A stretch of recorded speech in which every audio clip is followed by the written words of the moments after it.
Well, greetings and salutations and welcome back to the channel here for this installment of Open Mic, the show here on the John Campea channel where the mic is open, the floor is yours. What do you guys want to talk about? What topics of conversation regarding this wonderful world of movies, movie news, TV, and streaming would you like us to discuss? That's what we are here to do today. And there's two different ways for you guys to submit a topic or a question for us to discuss.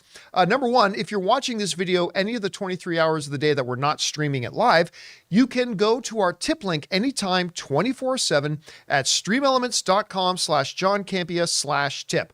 Or if you are watching the show live right now, as many of you are, you can go ahead and use the super chat feature to send it in. And if your topic or question, is appropriate to be addressed on our show, no questions about my feet, please, or how much pictures of them cost, then we will address them here on this show right here, right now. Joined in studio, of course, by Ray Ora. Hey, what's up? Jonathan Voico's here. Hello. When does Starship... Starfield, get it right. Starfield Happy Pants, when does that game drop? September 6th.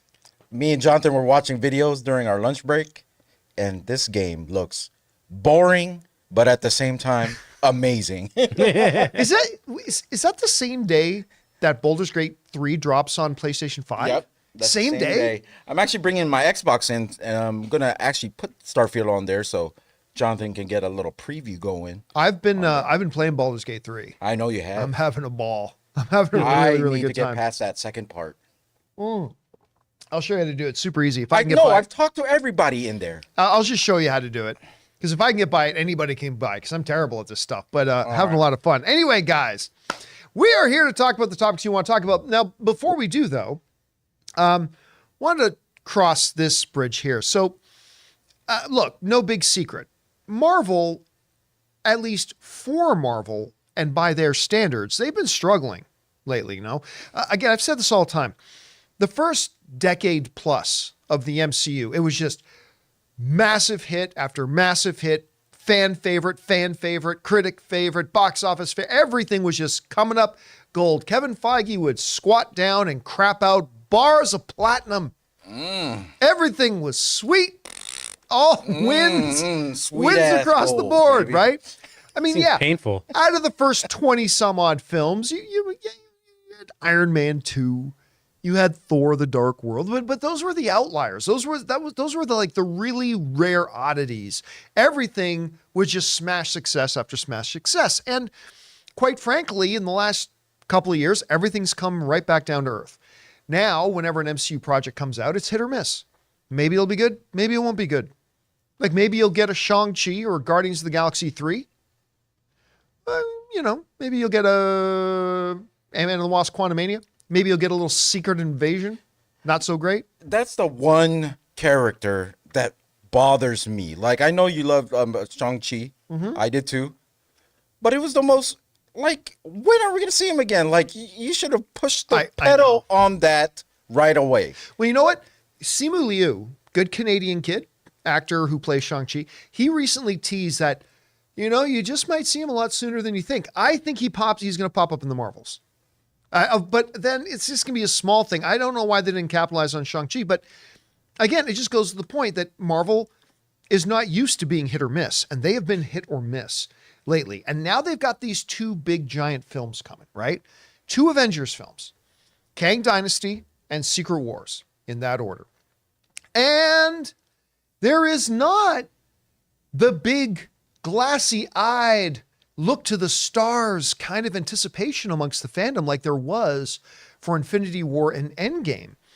Now it's almost like fans are kind of looking forward to those with a little bit of dread. It's like, how bad are things going to be by the time we get to those? And it hasn't helped matters that writing those two films are Jeff Loveness for Kang Dynasty and Michael Waldron. Now, there have been rumors that, especially with Jeff Loveness, who wrote Ant-Man and the Wasp: Quantumania, and after that kind of crashed and burned, there was a lot of speculation talk going around that Marvel was going to drop him off of Kang Dynasty. There had been some whispers that Michael Waldron was going to get dropped from Avengers Secret Wars. Michael Waldron did Loki, by the way, did Loki season 1, a show that I didn't love. Like, I thought it was okay. I liked Loki, but I didn't think it was great. But there are a bunch of people out there that think it's wonderful. And now there are new reports going around. You can pull up my screen here. There are new reports going around that the MCU has dropped both Jeff Loveness and Michael Waldron from both of those projects. Now, got to throw this. I want to throw the cold bucket of reality on anybody who's getting too happy about that. This is not coming from Disney. This is coming from some online Twitter people who are just saying it. So, and by the way, there were some online Twitter people saying this before and it didn't turn out to be true. Maybe it'll turn out to be true now. Maybe it won't. So we have no clue if this is actually real or not. But it very well could be real. But I want to propose something here. If, and this is a big if Jeff Loveness and Michael Waldron have both been removed from Avengers Kang Dynasty and Avengers Secret Wars, it may have nothing to do with either of them. What do you mean? Well, here's what I think. Look, Marvel has to approve any script before a movie goes into production, right? And maybe Jeff Loveness wrote a bad script for Ant-Man and the Wasp: Quantumania. Or maybe he wrote a good one and it just didn't get executed right. I'm not saying that's what happened. I'm just saying that's a possibility, because at some point before they started shooting that movie, the folks and executives and the uppity ups at Marvel had to look at that script and said, yes, this is good. This is our next Ant-Man movie. Go forth, be fruitful and multiply. Yeah, that's what they say. That's movie lingo, Ray. That's movie lingo. That's how they talk in the biz. And I quote. And I quote, go forth and multiply. And so they had to approve it. So to them, the script was pretty solid. Now, maybe it really wasn't. Maybe they read it a certain way, got translated differently, whatever. Okay. Now, Michael Waldron certainly had some success with Loki. Most people seem to like that show more than I did. I think it's an overrated show. Again, I didn't dislike it. I just didn't think it was all that great. But still. But if those two, and that's a giant if those two have been removed from their projects, it may have nothing to do with them. And it may have everything to do with what I've been speculating, which is Marvel and Kevin Feige may be contemplating a change of direction. Because what they've been doing has not really been working well, post phase 3. And I've also contended that doing the Multiverse Saga was a big mistake. I think it was I've thought that from day one, because now you are taking this comic book cinematic universe, which for average moviegoers felt very, the fantastical within the mundane is what I call it. That's where the magic happens. When you take something like this unbelievable, Thor, god of Asgard, and he's in a shanty little town in New Mexico, right? The amazing within the mundane, right? But getting into stuff, when you get really inside baseball, right, where only hardcore comic fans are going to understand it, recognize it, or maybe even have any relation to it. When you get into Multiverse Saga and you get into, Secret Wars, even to a degree, I think you're getting into some territory that you are really at high risk of alienating 90% of your audience, which is the average moviegoer, not the hardcore comic book fan. And I think Kevin Feige, who is brilliant, Feige is brilliant beyond brilliant, but I think maybe in this one area, he may have made a miscalculation and thinking as a comic book nerd himself, he said, wouldn't it be cool if we did this? And it's like, but will the wider movie going audience, audiences like my mom who loves comic book movies, is she going to come along for that ride? And I'm not sure that she will. And we've been seeing a disconnect. Now, you can still make great movies, make none. But anyway, the point is this. If Kevin Feige, and again, this is a big if, this is speculation, all right? But if Kevin Feige and Marvel have decided to change directions, because the direction they've been going in the last couple of years has not been working, at least not been working up to Marvel's standards. If they're changing directions, then they're going to change writers.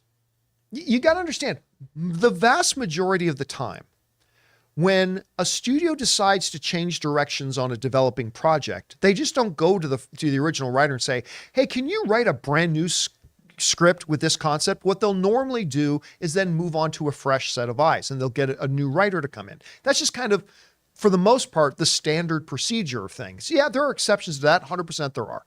But normally they'll bring in a new writer to go in a new direction if that's what they want to do. And it could very well be that maybe this is true, and maybe Loveness and Waldron, and again, Disney has not confirmed this, so keep that in mind. They very well could both still be the writers of these things, but maybe they have been removed. And if they have, it may not have anything to do with them. It may not have anything to do with all of a sudden Marvel doesn't like Michael Waldron's writing, or all of a sudden, when they greenlit Loveness's Quantumania script, that all of a sudden they don't like him. It could very well be just another indication that they've decided to change directions. And with the number of years that those movies are off, they've got time to do that right now. Maybe. So I don't know if they've swapped these guys out. I don't know if they will, but I do think that whenever Kang Dynasty and Secret Wars arrives, I think 10 years from now in Kevin Feige's autobiography, we're going to find out that whatever that Kang Dynasty and Secret Wars is that we get is probably a bit different from the Kang Dynasty and Secret Wars we were going to get, if you know what I mean. I have a controversial take on this. All right. I don't care who they pick as the writers for these movies, because I want my Blade movie already, all right? I don't care. I'm not watching any Avengers movie. I'm not watching any Avengers until you give me my Blade first. That's it. I mark my word. I am not going to watch an Avengers movie until I get my Blade. I got good news and bad news for you then. The good news is any Mahershala Ali Blade movie will 100% come out before those Avengers movies. The bad news Are you is sure?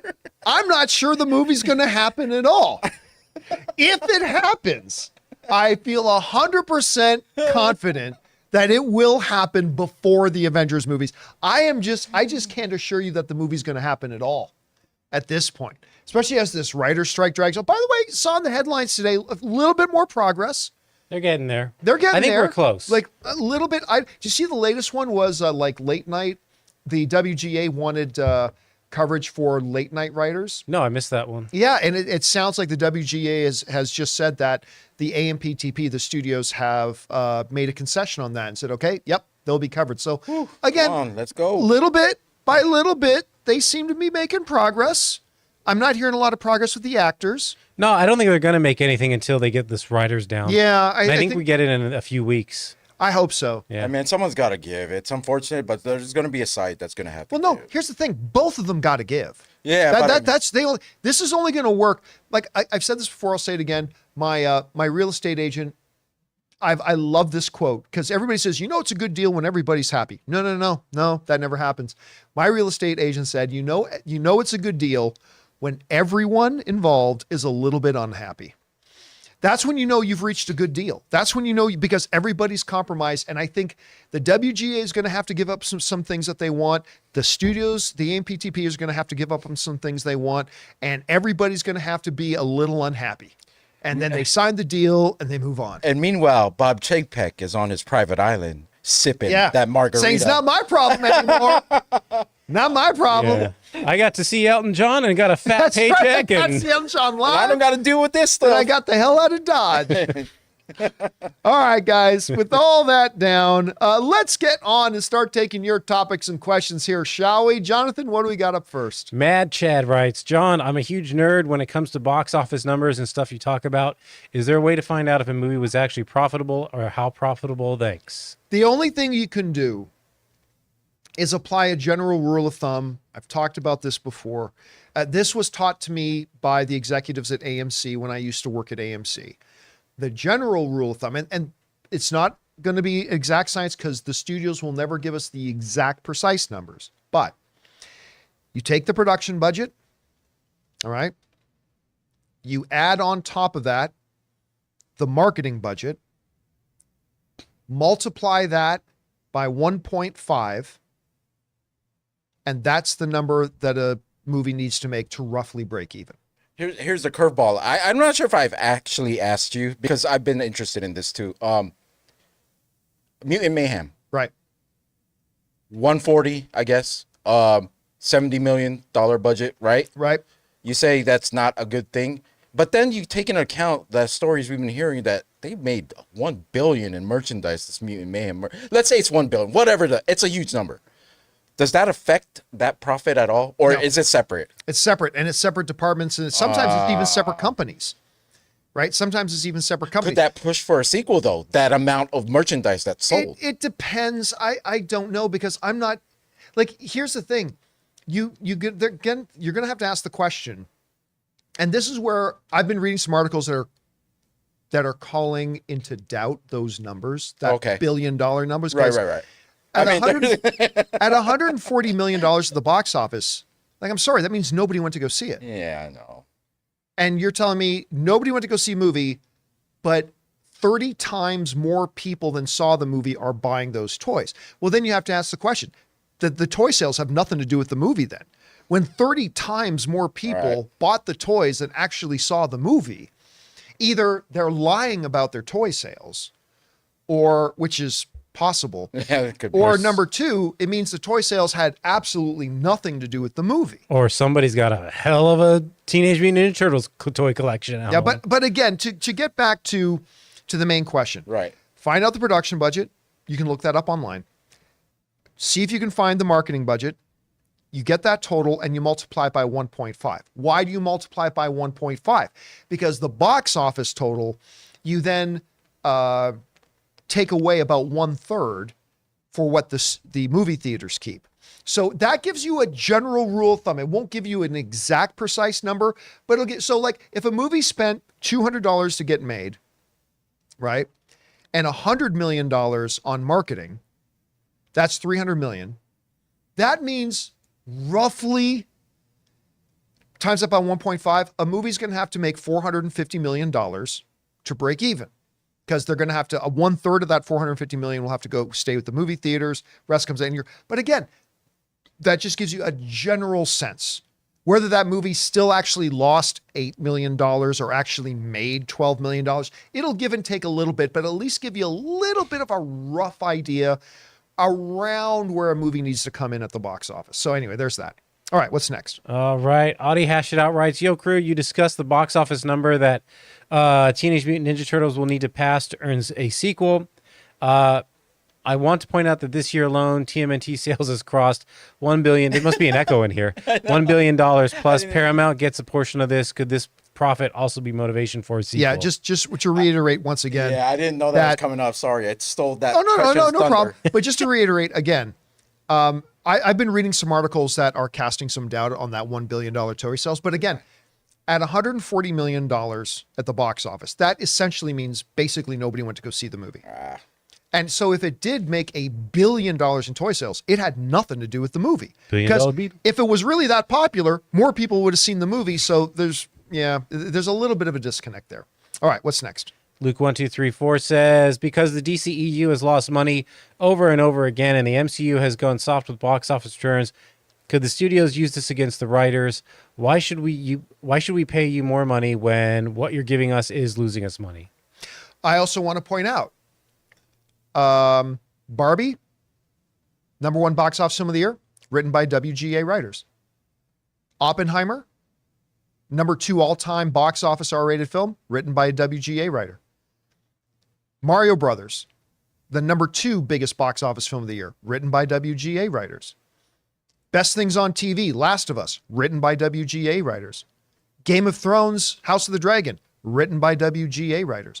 All these great things and all the big successes were also written by WGA writers. And just to remind everybody, something I said a little bit earlier, Marvel approved those scripts. Marvel read the final scripts and said, yes, these are good. Let's make these in the movie. So no, there's no basis there for any of that. Because at the end of the day, there have been Academy Award Best Picture winners that have lost money.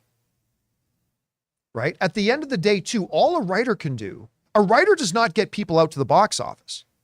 All a writer can do is write the best script you can. You then need a production team and a director to actually make the movie. And sometimes that movie will turn out as good as the script. Sometimes it'll turn out a little bit better than the script. Sometimes it'll turn out worse than the script. But that's what it is. And then it's up to this distribution company to market that film and convince people to come and see it. All of that has nothing to do with the writers. So no, there's no leg for the studios to stand on to say, hey, we lost money on some movies, so we're not going to pay our writers. Fuck you, they'll say. Fire your PR team. Fire your marketing team. And nothing to do with us. And by the way, you approved the script. So yeah, so no, there's no avenue there for the studios on that.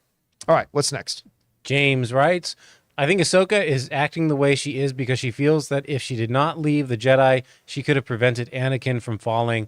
I also think Sabine might be acting the way she is because her planet got nuked by the Empire. Again, it's no. I don't buy it. I think it's just bad character work. I honestly just think it's bad character work.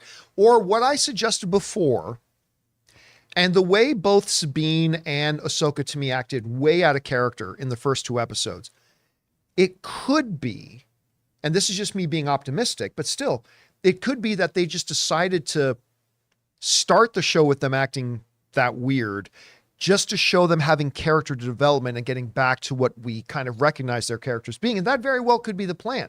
So we're going to wait and see how that kind of turns out. Again, listen, I didn't hate. A lot of people, I read people say, Campea hated the first couple episodes of Ahsoka. Fuck you. Stop twisting what I said. I thought it was all right. I think in a thumbs up or thumbs down world, if a gun was put to my head and said, do you like it or not like it? You know what? I liked it. But it just didn't live anywhere up to the anticipation I had for it. And I just don't think it was as good as it could have been. And I hope it gets better. So tomorrow night, we get to see episode 3, and we'll see this very short episode. A very short episode 3. We'll see what kind of direction we're going to go in. All right, what's next? Victor Soul writes, I was wondering how you judge something like Blue Beetle's box office drop this weekend. This Sunday had $4 tickets for Cinema Day, and I saw a lot more taken seats in all showtimes in my area. Well, I mean, look, Blue Beetle only took a 49% drop at the box office this week. Now, normally that sounds great. The problem is it made so little money on its first weekend that it didn't have a lot to drop. Like we say this, look, you want your movie to take between a 50 and 60% drop on the second weekend. Any less than that is amazing. Any more than that is concerning. But when a movie, say, makes over $200 million on its opening weekend, like I think it was Spider-Man No Way Home took like almost a 70% drop in its second weekend. Well, that was only because everybody went to go see it on its opening weekend. Something like Blue Beetle, nobody went to go see it on its opening weekend, so there's still a lot of potential audience to go. Unfortunately, though, Blue Beetle only made that only 49% drop, which is a good number, but that only equaled to about $12 million. Now, to put that into perspective, Barbie on its 5th weekend made $21 million on its 5th weekend. So there's no good way. Look, if you guys saw my review, I liked Blue Beetle. I don't know why more of you didn't go out to see it. It's an enjoyable, fun little movie. It's a thumbs up from me, but there is no other way to look at it. It's a box office disaster. I mean, obviously, pink is better than blue then. Well, yeah, pink's the color. That's the correct answer. Think about this. In an era where comic book movies should be making $100 million in their opening weekend, Blue Beetle is now 11 days in. It's had 2 full weekends. It still hasn't crossed the $100 million mark worldwide. The appeal wasn't there, I guess. Well, the DCEU is dead. The audience has abandoned the DCEU. They did 5 years ago. It's unfortunate, but it's the truth. Even though, dude, what's Angel's name again? Angel, the director. De Soto. Yes. That dude made a fun movie. Made a good movie. Then I thought Flash was really good too. That's on Max now. Yes, it is. Flash is on HBO Max. And good movies, but again, the audience has completely abandoned the DCEU, and they have for a long time. All right, what's next? All right. Hey, John, first time tipper. I'm a Oh, thank you, Wilson. semiconductor engineer. I work at NVIDIA in Santa Clara. The other day, while Wow. talking about the Samsung Tab S9, you said iPad Pro is good for gaming and for everything else. The S9 is Ultra is better. As someone who works in the field, I can tell you Apple Silicon is decades ahead of its competitors. It's not even fair to compare Apple processors to any others. Apple's performance is not ahead by just 10 or 15. They're ahead by 100. S9's Geekbench score is 5,500, roughly. iPad score 9,700, roughly. If you had to edit and export a video, the export would take 7 times longer on the S9. iPad supports full versions of Final Cut Pro and Logic Pro. Android doesn't even have equivalent offerings. iPad's micro LED display is far superior, got a higher display score. Jeez. Yeah, Jesus, Wilson. The storage on the iPad. All right, let me interrupt it right there. Let me interrupt it right there. Here's the problem. Nobody's editing on Final Cut Pro on a tablet. Nah. You can, but that's not what tablets are for. I mean, they're great if it's in a little bit of a pinch, right? That's great. Or upload straight to YouTube or something like that, maybe. Well, you still got to edit your videos. Oh, right. Sorry. So like, Completely. oh, damn it. Why am I forgetting it? Before DaVinci and before Final Cut were available on iPad, there's a great video editing program. Oh, why am I freezing on the name of it now? Anyway, but I've used on the iPad in a quick fix, right? But when I have real editing work to do, I'm not using an iPad. I'm using my computer. I'm using my desktop computer. In absence of that, I'm going to use my Apple MacBook Pro with an M2 Max in it. I will say Right? it's impressive that that tablet can do that, though. Yeah, no, it's amazing what it can do. But here's the thing. The thing that 99% of people use a tablet for, like the problem with the Apple tablets, and I'm saying this as a proud owner of 2 M series iPad Pros. I got 2 of them. I love them. They're great. But they don't even begin to scratch the surface of what the processor is actually capable of. And nobody uses their iPad to do that kind of stuff. And yes, the processor, and I said this before, the silicon is great, but Android is a far superior platform. So while underneath the hood, there's this real powerful M1 or M2 engine under the iPad. And yes, the processors that say the Samsung S9 Ultra uses isn't as juiced as that Apple M chip. The reality is Android on those tablets just functions way better, way more intuitively. They're just better experiences. And yes, if I needed to do a DaVinci Resolve edit, heavens knows why I'd be in a position where I had no other choice but to do it on my tablet. That's not what people use tablets for, right? They use them for, in some cases, doing some work, some text-based work, writing emails, consuming media, playing some games, all that. That's really what people use those tablets for. And that's why I said that I could see that if I had the S9 Ultra, which I do not, and I haven't had my hands on it, but that's why I said I could see that if I did have it, I might prefer it because, especially with Samsung DeX, if I got like the Samsung one, like there's Google tablets as well, but like Samsung DeX just makes the tablet experience, it revolutionizes the tablet experience. Its multi-monitor capabilities is worlds ahead of Apple. Like I had a cheap, crappy Samsung tablet. I was able to put it on my desk and plug in an external monitor and use it as 2 monitors, no problem. Apple completely fucks that up. Oh, now you got to do this stage thing and it's kind of a second monitor, but not really. And it's just a garbage experience on that way. And again, I say this as an owner of an iPad. I really like my iPad, but yeah, I'd be tempted to switch over and try that S9. Yes, the chip under the hood is more powerful than the Apple one, no doubt. That's why I have, my MacBooks. Absolutely. But what's the experience like using it? And in a lot of ways, the Android experience and that Samsung experience is just a better experience using it. Again, your mileage may vary. It's going to be up to individual tastes and what works for you, what doesn't. I'm just saying for me, as somebody who uses mostly Mac products, I think Android is far superior, but that's just me. All right, what's next? Anonymous writes, hi, John and crew. National Cinema Day reportedly sold 8.5 million tickets for 34 million gross. My question is, how does the studio and theater split for such a day? Gran Turismo was a new release, but tickets were $4 on Sunday. Who subsidizes Thanks Spring on the Filthy? It's a percentage split. It's the same percentage split. So whether they're selling tickets for $10, $20, $5, it's the same percentage split. So that's how it affects that. Good question. All right, what's next? All right, moving on to Super Chats. Here we go. Chef Rigo. Had a double feature with Blue Beetle and Gran Turismo. And you know what? I think it was one of the more entertaining double features I've had in a while. They both worked. I wasn't surprised that I liked Blue Beetle. Like I thought that movie had a lot of promise, and so I wasn't surprised when we walked out and that I had a good time. Gran Turismo, though, that surprised me a little. Like right from the previews they showed us at CinemaCon, I was intrigued by the idea of a video game movie that wasn't really a video game movie, like actually based on a true story. I was intrigued by it, but considering Neil Blomkamp, who did do District 9, but he also did Chappie and Elysium, which I thought were both. Hey, you said that on purpose. Maybe, but those are both bags of crap.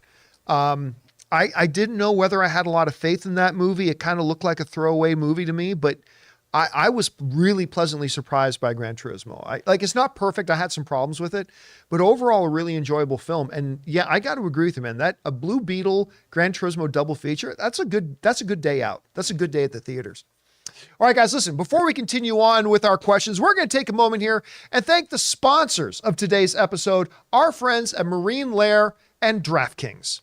Guys, we want to take a second to thank the sponsor of today's video, Marine Lair. All of us as guys are always looking for shirts that look good, but more importantly, are comfortable. Now, I want you to imagine the softest thing you've ever worn, and that's Marine Lair. Marine Lair is the go-to brand for great fitting and stylish closet staples. Based out of California, where we are, Marine Lair clothes are that perfect mix of laid-back style that also looks and feels premium. And these t-shirts stay soft no matter how many times you wash them. It's time to invest in a wardrobe that will actually last. For a limited time, our listeners and viewers get an exclusive 15% off discount with the code Campea at marinelair.com. Like many of you guys, when I looked at Marine Lair's website, I could tell how good their clothes looked. But it wasn't until I got my hands on them and actually put them on that I knew just how unbelievably comfortable they are, which for me is the most important thing. And guys, how many times have you felt that you were in between sizes when buying clothes? What's cool about Marine Lair is that they have in between sizes. You finally no longer have to make that difficult choice between medium and large and extra large. I think we can all admit that the perfect tee is hard to find, but look no further than Marine Lair. For a limited time, get 15% off with the code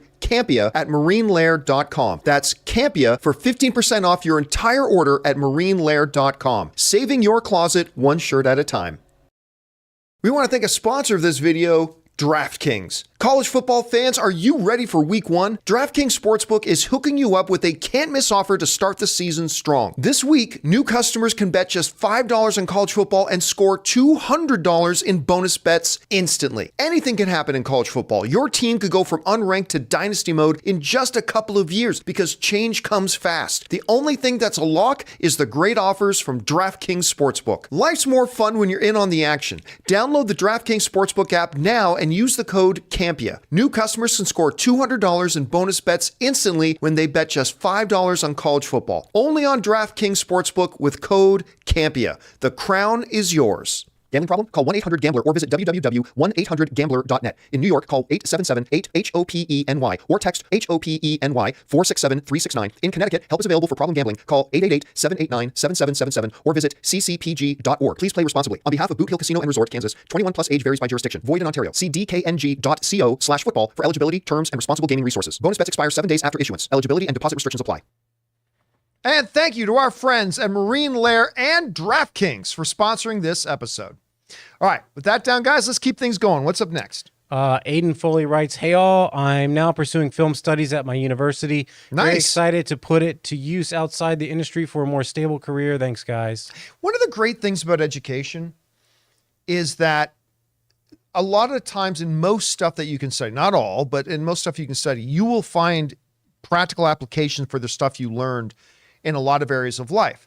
I clearly no longer work in law, but believe me when I tell you, my experience in law helps me every single day. Avoid lawsuits like crazy. I know how to avoid them lawsuits, boy. And I know how to threaten them very effectively. That's where we see it the most. But I mean, but in a lot of areas, like stuff like my dad's an engineer, right?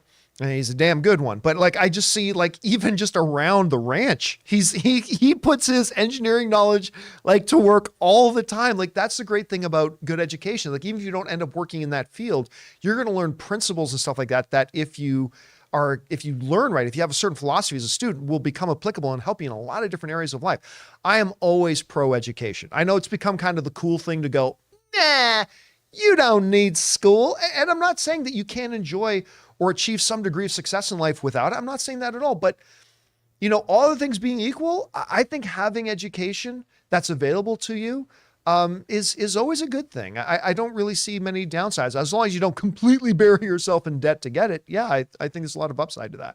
All right, what's next? All right, John Redcorn says, rest in peace, Bray Wyatt, gone way too soon. Yeah, I was stunned. He was in his mid-30s. One of the most talented wrestlers in the world. I got to see him perform live at WrestleMania. Oh, yeah. I've said before, like, for a guy who's a big guy, like a big, heavy guy, right? You just expect them to wrestle like the way Andre the Giant wrestled. Just a lot of power moves and menacing. But I have never seen a dude with that body type have the pure athleticism that he had. He was an amazing in-ring performer. And he was an amazing out-of-the-ring performer as well. And yet another COVID fucking thing still taking people from us. Yep. I was actually waiting for his return. Yeah, well, they had said not long ago, they were talking about how they're working towards his return. Because, you know, Roman Reigns still got that title. I was like, who's left that can actually be a formidable person to beat him? And one of the names was Bray Wyatt. I was like, he's going to come he's back. a guy they can push really easy. Yeah. And you know, a lot of people don't realize, like, I was talking to my buddy last night, like when I was a child, when I was a little kid and I was watching wrestling, like when I was a kid, at that era, that's when Hulk Hogan was champion era, and the tag team champions of the world, the big feud in wrestling, well, was Hulk Hogan and Iron Sheik, sure. But it was also in the tag teams. It was Nikolai Volkov and the Iron Sheik versus Barry Windham and Mike Rotunda. Yeah. And as a matter of fact, a little bit of trivia for those of you guys who know your wrestling history.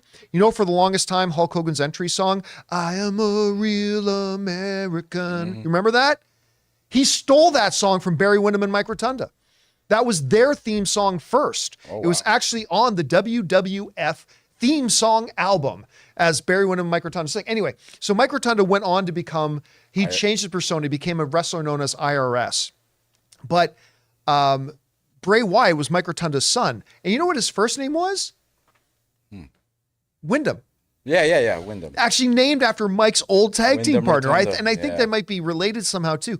Yeah, it was so tragic to hear. So many wrestlers die so early. And still reeling from that right now. Yeah, so. And apparently from everything I've been reading, like he was one of the most loved guys. Yeah. Like everybody in the industry. Like the other day, AEW did their big event in Wembley Stadium in London. A couple of tributes. That Anne is out there. Anne was out there in Wembley Stadium in London watching that AEW event. But apparently they, a different company, did a big tribute to Bray Wyatt. He was apparently really loved in the industry. One of the guys walked out with a lantern. I think. Buddy Matthews. That was one of the best entrances, by the way, when he would come out with all those other swamp people carrying the lanterns. It was one of those cool entries. Anyway. Yeah, man.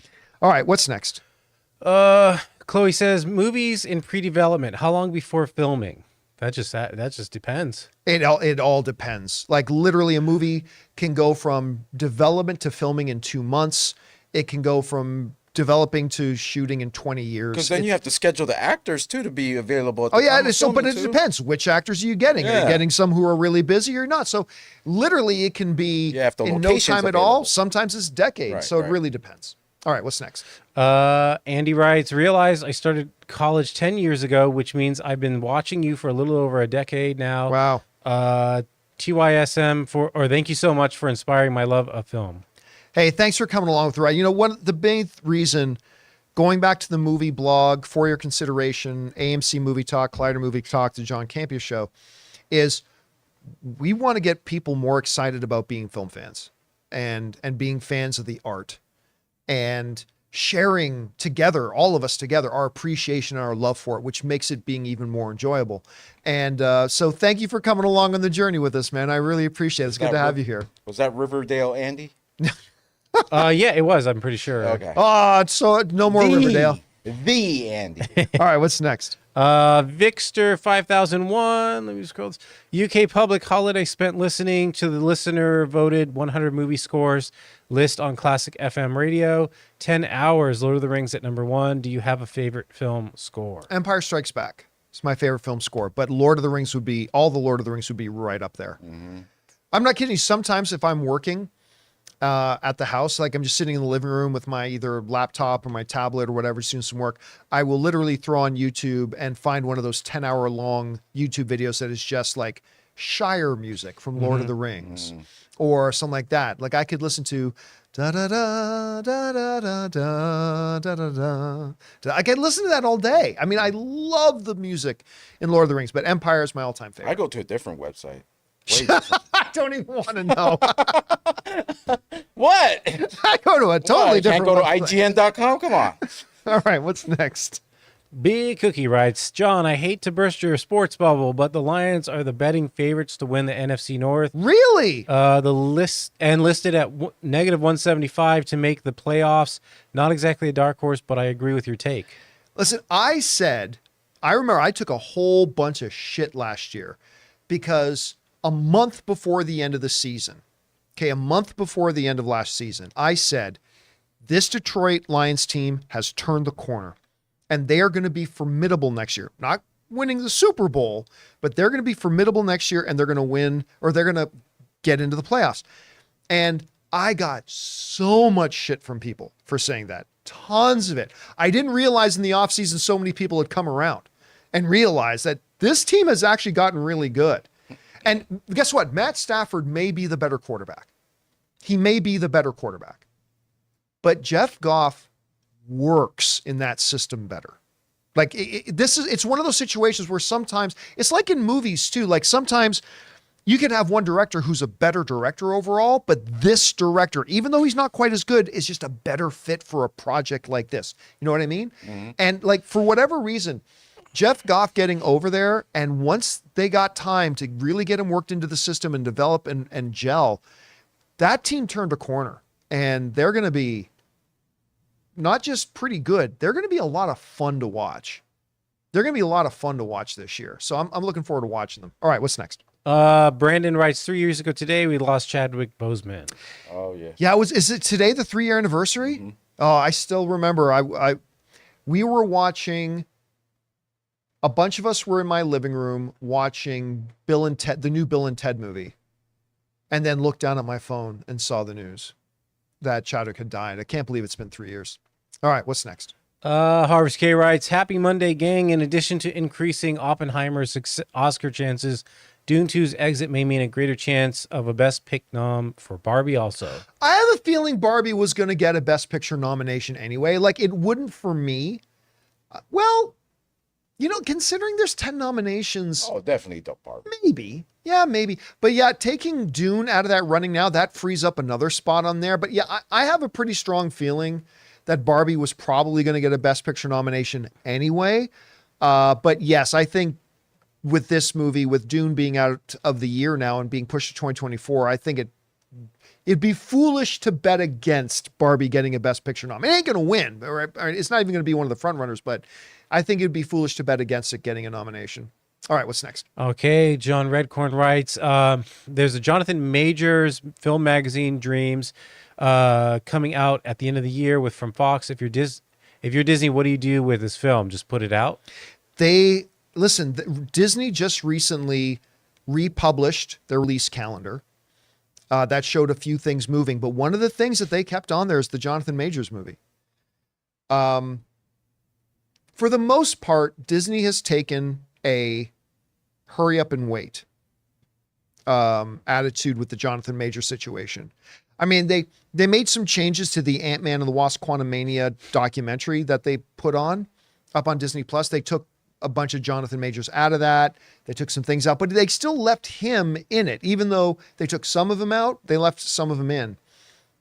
And I think they're just going to go ahead with the release of that movie. And I think they're going to just cross their fingers.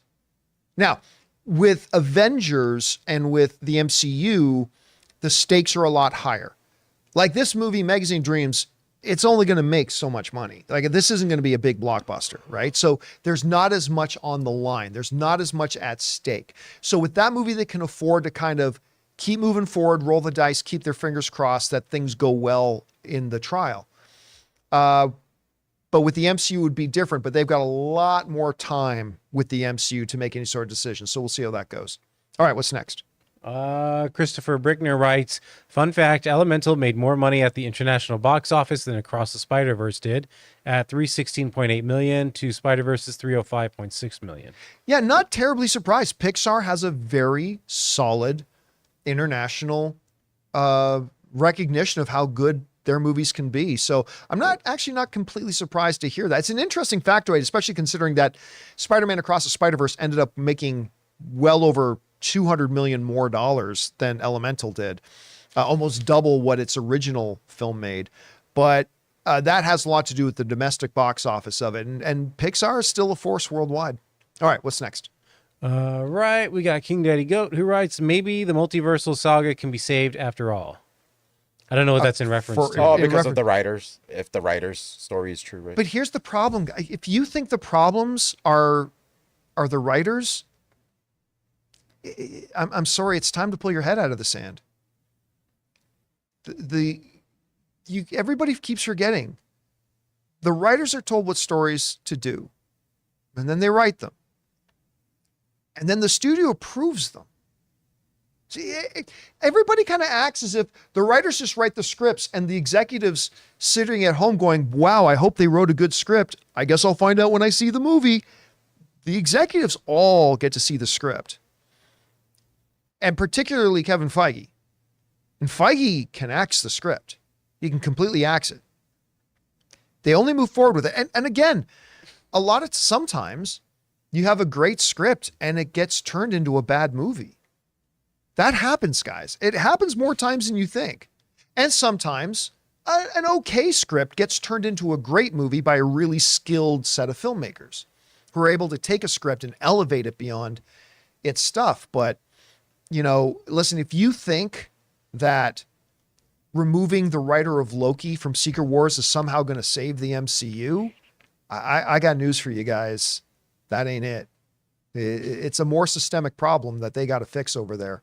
Anyway, all right, what's next? Christopher Brickner, while a disappointment worldwide, Ant-Man and the Wasp Quantumania made about as much as total gross of all three DC films this year combined. And again, it's a matter of perspective, right?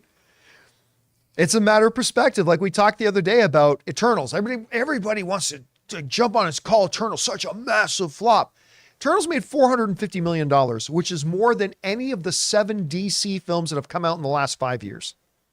Again, it's a matter of perspective, but that's why I'm always quick to say when I'm talking about the struggles of Marvel and the MCU, I'm always quick to qualify that by saying by Marvel standards. Because by DC standards, Ant-Man and the Wasp Quantumania was a fucking smash global success.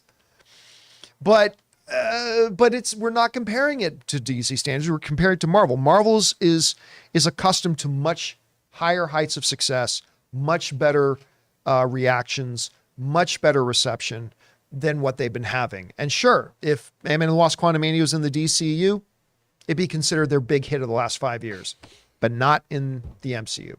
All right, what's next?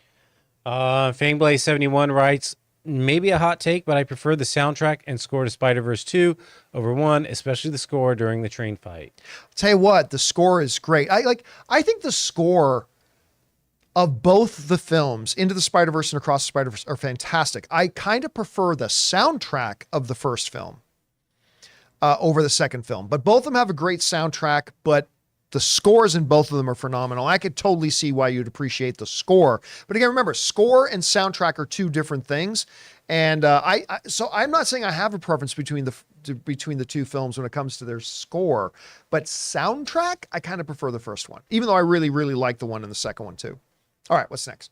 Joe Adonis T writes, "Hi, John, and Ray. Are you guys familiar with Asus Pro Art laptops, 3D OLED screen? Do you think that tech will be developed more so that we can have glasses-free 3D movies in theaters?" I'm not familiar with the 3D OLED screen. Like, I know Asus puts out this amazing laptop, and they've been putting out now for a couple of years. But when you open it, like the top part of the keyboard is a screen, yeah, right. is a second screen, That's right? right.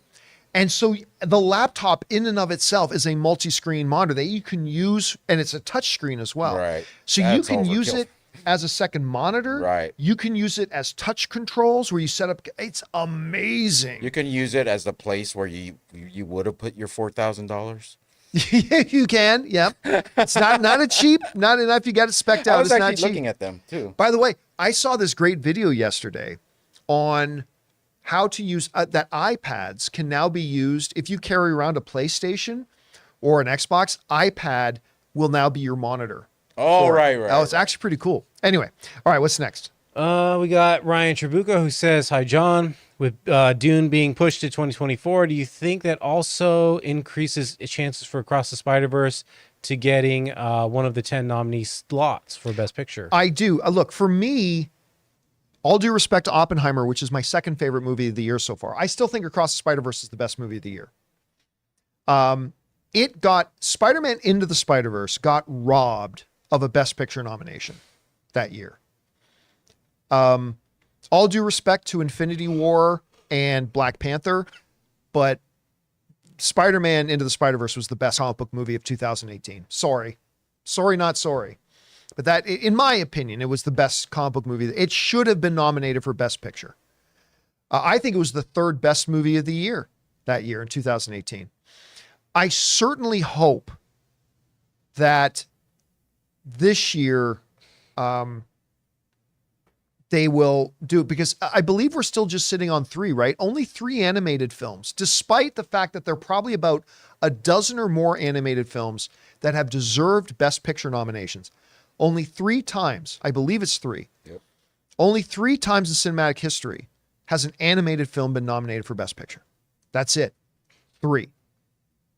The best animated category at the Oscars was created as an excuse by the Academy to not acknowledge animated films. That's all it was. It was an excuse.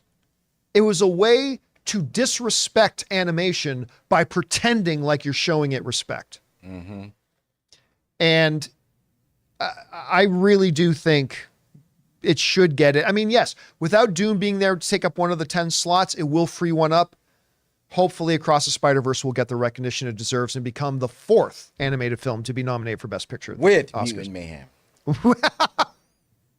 I wouldn't put high odds on Mutant Mayhem getting You one didn't of even those take a slots. second. Your laugh just came straight out. It was like a reaction to the worst. To a stand-up comedian. I'm not saying win. I'm saying get a nomination. There's 10 films that deserve it, and I think Across Spider-Verse absolutely has to be in that. Yeah. Anyway, all right, what's next? Bright writes, just installed a server rack at my house. Nice. 125 gig Starfield, downloaded in 12 minutes, running at 1,000 megabytes per second. Wow. Gonna try out Baldur's Gate as well. All I can tell you is, man, I'm loving Baldur's Gate. I'm loving. And then again, as a D&D player, I am loving Baldur's Gate. The storytelling is great. The voice acting is amazing. The freedom in the world is amazing. Playing in D&D rules is fantastic. It's just really great. But that sounds like a lot of fun, man. All right, what's next? Joseph Michael says, do you think that at least the SAG strike will be resolved by the end of the year or November? Yeah. Hopefully. Yeah, actually, you know I think what? SAG, yeah. You're already seeing. It would be nice if Chris was here right now. Yeah. You're seeing more and more breaks in SAG. There are more and more actors starting to getting frustrated. Like there was just an announcement that Adam Driver, A bunch of actors are going to Venice to support their films and promote their films at the Venice Film Festival. Now, granted, these are all films that SAG gave a special waiver to those projects. But once that got announced, there have been some other actors in SAG going, listen, I've got a movie project that I have a lot riding on, and I'm not allowed to promote it, but Adam Driver, who doesn't need it, who doesn't need the boost, and Adam Driver gets to go to the Venice Film Festival and promote their movie. There's a lot of moving parts, and it's a very complicated issue. It's not black and white. It's 50 shades of gray. But yes, I do believe that the SAG strike will be settled well before the end of the year. I think the WGA one is going to get settled relatively soon, actually. They're making more and more progress. And I think once that gets settled, I think that'll pave the way for a relatively quicker resolution to the SAG one. All right. But again, maybe that's just me being overly optimistic. All right, what's next? All right. Suthius, you mentioned a lot of arms folding in first 2 episodes of Ahsoka. You know what else there's a lot of? A lot of loud sighs and heavy breathing. I'm glad you mentioned that because I was talking to my buddy about that exact same thing too. It drives me nuts in any movie or TV show when loud sighs are used to feign drama. Oh, I thought you were talking about me when I was watching it. Sex Court TV. No, I mean, it like when at the end of every line, when there's a serious conversation going, blah, blah, blah, blah. Yeah. Well, blah, blah, blah, blah. Sabine did that a lot in the hospital. Oh my God. When she was talking to the robot. She didn't have to do the sign from the robot. It drives me crazy when I see that in movies and TV shows, and it happens a lot. It kind of suggests to me the director doesn't know how to give a natural flow to dialogue in narrative going on. And you're right. There was a lot of that in the first couple of episodes of Ahsoka. Anyway. All right. What's next? Hey, but it didn't ruin the episodes. That's just something that I recognize in a lot of movies and TV shows that drives me crazy when I see it. All right. What's next? Levetto writes, hey, John and crew, with the backlash Rachel Zegler is getting for her Snow White comments, do you think that will affect the Hunger Games box office? No, I think it's just a bunch of whiners. Yeah. It's a small group of whiners that know how to make a lot of noise. At the end of the day, it's the same group of people who are saying Barbie is destined to fail. And, I wouldn't worry about it. All right, what's next? Jason Nelson writes, thoughts on Disney Plus canceling shows before they're airing? Look, everything is a business. There have been a lot of companies that have made products and then not released them. And there's a million different reasons why. Entertainment and art, when it comes to the business side, at the end of the day, projects are a product, right? I know that's a cold way of looking at it, but from the business perspective, that's what it is. It's product. And there are a lot of different reasons why sometimes a company will make product and then choose not to release that product to the public. And every single project is its own reason why. But listen, if you think there's a good business case to be made by not releasing a product, don't release the product. I mean, Warner Brothers did it with Batgirl, and that was absolutely 100% the right decision. So, it all depends on the circumstances of the individual project. All right, what's next? Bry Guy writes, what are the odds we only get one MCU film in 2024? Cat 4 is the only movie set to release next year. To have wrapped while Deadpool 3 had to stop due to the strikes, and Thunderbolts hasn't even begun. They're already well into production on Deadpool. I can see, Deadpool has been delayed, but Deadpool will come out in 2024.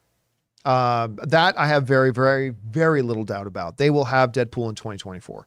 So, but Thunderbolts, I'm not totally sure about. I'm not 100% sure about that. So I think we're going to get 2, but we'll see. Maybe Blade will pop up in there, Ray. Yeah. Highly unlikely. Yeah, All right, what's next? Rylan Holman writes, what are the chances that the Marvels is pushed to 2024? 0. I think they're just going to get that movie out. I think it would have been delayed already. Like recently, Disney did some delays in some films, and they didn't really budge Marvels much. So I think they're planning on releasing that film. Listen, you never know what can happen. Kevin Feige didn't call me to assure me that Marvels is coming out on schedule, but I feel pretty good that it's probably going to come out on schedule. All right, what's next? Sebastian Gomez writes, hey, John, I visited Hamilton this weekend. Nice. First time in Canada, visited the first Tim Hortons.